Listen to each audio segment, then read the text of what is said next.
Well, the power steering high pressure hose is leaking, and this can happen.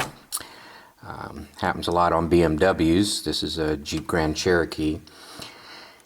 And sometimes they just start leaking. So it's pretty straightforward. I mean, it's just a matter of accessing two flange nuts and undoing them and replacing the hose. So what this video is really going to be about is the differences between the different types of hoses, because there is a standard and there's a variable power assist hose. So the way you can tell them apart without memorizing all the bends in the tubing and anything is this flare nut, I guess. I really don't know what these kind of connectors are called here, but it's really tall. It's extended to give you clearance so you can get your wrench on there and loosen it up. The one with the variable assist is short because this long piece is not needed, and also the tube routing is different. So that's really the only two differences between them that are obvious, unless you recognize the tubing, how it's bent and routed. So it's difficult to say which end is leaking, but it was dripping on the ground over here on the driver's side in front of the front wheel. But it was also dripping in the back, you know, because it'll drip on the splash guard and run to an exit point and drip off of some through hole or something. So sometimes it takes a little while to figure out what the heck is going on. So when you look in here, you'll see it's all shiny and dirty. Here you can also see where it's shiny right here by the clamp, and this is just a clamp. Now if it was a low pressure side, I would just cut this off, replace the hose, and use worm gear clamps. I mean, that would be fine. But the high pressure side, I go ahead and pay the 15-20 bucks and just put a new hose on there. I don't know, just to be sure. It's really nothing more than a clamp. I'm sure I could replace that hose. The high pressure hose is reinforced, so it's not just like heater hose or anything. So just so you match up the correct hose, the pressure rating,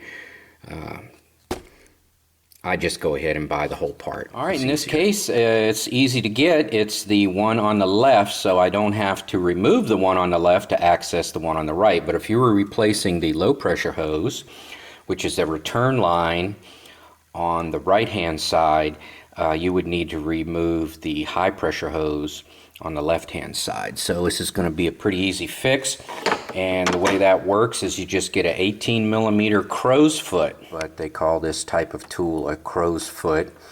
It just instead of having a flat wrench like a combination wrench, it just has an open end that fits into an extension, and then you're going to need a combination of extensions, or depending how long your extensions are, to reach down in there and get onto it. So let me go ahead and fish that down onto the nut.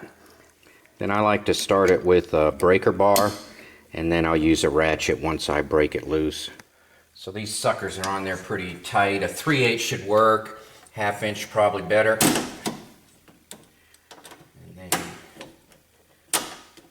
Once it's loose, you can usually just take it off by hand. Now for the top one, you can use a crow's foot or not, depending on what you're comfortable with. And again, once it's broke loose, you can pretty much take it off by hand. There we go.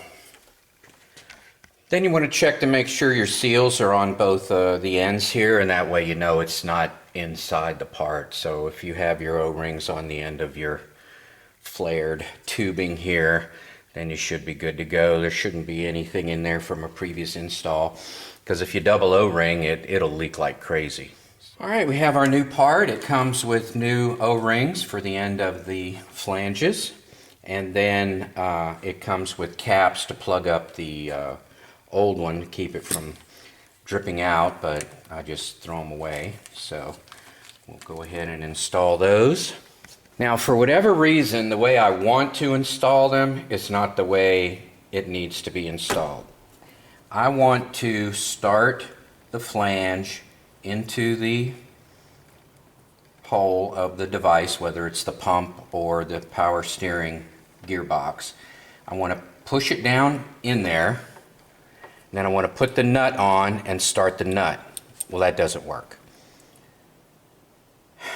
What you have to do is you have to put the nut on there so it bottoms out on the flange, and then just kind of wiggle it and maneuver it and get it all straight as best you can until the threads line up and you can get the threads started.